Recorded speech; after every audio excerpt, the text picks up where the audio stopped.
After months of unsuccessful attempts to push the Ukrainian armed forces out of the Kursk region, Russian troops took an operational pause to regroup, and the Ukrainian armed forces took advantage of this moment to counterattack. The Russian and North Korean field armies took an operational pause on or before February the 5th. The Russian regiments needed time to bring in fresh troops and replace equipment. The North Korean corps of 12,000 soldiers in Kursk was expected to be replaced by 1 or 2 fresh regiments with several thousand troops, writes Forbes analyst David Axe. But Ukrainian forces took advantage of the lull to attack Thursday and quickly advanced 3 miles in several directions along the southeastern edge of the Kursk salient. Thus, according to the Center for Defense Strategies, Ukrainian troops advanced to the southwest of Makhnovka and to the north and east of Cherkasskaya Konopelka along the Sudza-Oboyan highway. In doing so, they captured at least 2 settlements, Kolmakov and Fanaseyevka. The Center for Public Security noted ongoing fighting in Cherkasskaya Konopelka. But if this is true, then the Russians in the village were bypassed by the main part of the Ukrainian tactical group. This means that they were cut off from the main Russian forces further east, the analyst notes. As Axe notes, the Russians attacked the Ukrainian armed forces with FPV drones, resulting in the Ukrainians losing an infantry fighting vehicle, a VAB wheeled armored personnel carrier, at least 1 mine-protected truck, and a couple of tanks. However, this did not slow down the offensive. At the same time, North Korean troops who were in the process of retreating from the Kursk region were forced to turn around and counterattack Ukrainian forces. The fighting continues, but the analysts updated the final map of Ukraine's control, were confident enough in the Ukrainian advances to mark them on the map. For the first time in weeks, the Ukrainian bulge in Kursk has gotten bigger, not smaller. Axe concludes. On February the 7th, ISW analysts reported that Ukrainian defenders had broken through Russian defenses in Kursk region and advanced deep into enemy territory. Ukrainian President Volodymyr Zelensky confirmed in an interview with Reuters that the defense forces had launched a new offensive in the Kursk region of the Russian Federation. According to him, the Ukrainian military had advanced 2.5 kilometers in the Kursk region. According to Deep State, Ukrainian troops were able to advance near the village of Cherkasskaya Konopelka in the Sudza district of the Kursk region of the Russian Federation.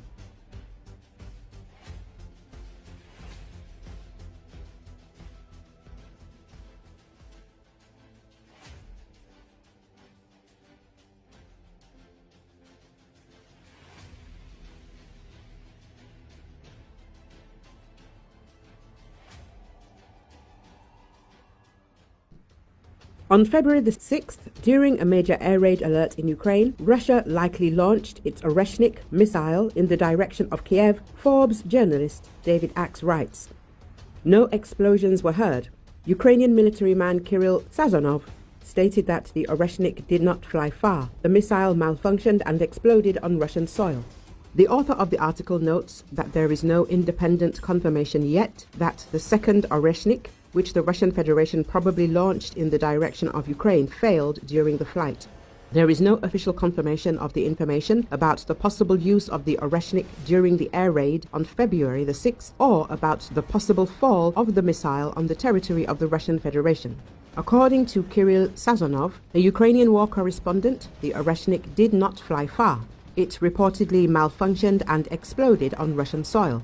Everyone knew an attack might be coming. A week after the first Oreshnik strike, Putin threatened to fire additional Oreshniks and specifically warned he'd target decision-making centers in Kyiv, where Ukrainian President Volodymyr Zelensky, top officials and commanders and their staffs work. But the threat was only as real as the Oreshnik is reliable. While it's not yet possible to independently confirm the second Oreshnik's mid-flight failure, a mishap wouldn't be surprising. Oreshnik is a Russian intermediate-range ballistic missile characterized by its reported speed exceeding Mach 10 or 12,300 kilometers an hour. The missile is equipped with 6 warheads, each reportedly containing sub-munitions, and has been described as highly difficult to intercept, though modern ballistic missile interceptors are designed to counter this type of system. The US has identified the Oreshnik as a variant of the RS-26 Rubez intermediate-range ballistic missile. The Oreshnik is just an RS-26 with less fuel and thus a shorter range. The very first RS-26 test in 2011 ended in explosive embarrassment as the prototype rocket veered off course and blew up a few miles from its launch site at the Plesetsk Cosmodrome in northwestern Russia. In reportedly failing, the second Oreshnik not only spared Kyiv residents and Ukrainian leaders a long frightening morning hunkering underground, it also backfired on the Kremlin. After all, the ICBM-like Oreshnik, with its nuclear associations, is scarier than it is militarily effective. Complex and inaccurate, the Oreshnik is an expensive way to deliver not that much destruction. Jeffrey Lewis, the director of the East Asia Non-Proliferation Program at the Middlebury Institute of International Studies at Monterey, told Reuters. In that sense, it's a terror weapon, a device meant to scare far more people than it injures and kills. That's why Putin followed up the first Oreshnik strike with a chest-pounding media event, kicking off what the Moscow Times described as a military propaganda campaign designed to exaggerate the capabilities of the Russian military-industrial complex and the might of a new weapon. Let us recall that Russia has already attacked Ukrainian territory with these weapons. This happened in November 2024. Then the Dnieper came under attack from the occupiers. Reuters wrote that the Oreshnik missile that the Russians fired at Ukraine on November the 21st did not contain explosives.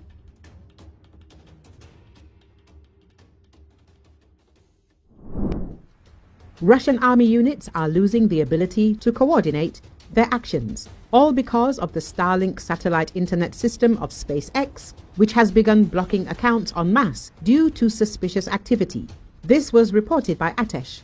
Cyber experts from the partisan movement indicated that Russian soldiers will be able to restore their accounts only after verification, but this is difficult during military maneuvers. The chaos in the Russian army's command system is only getting worse, Atesh emphasized. The global satellite system Starlink, which provided internet access to the Russians, has begun banning the invaders' accounts.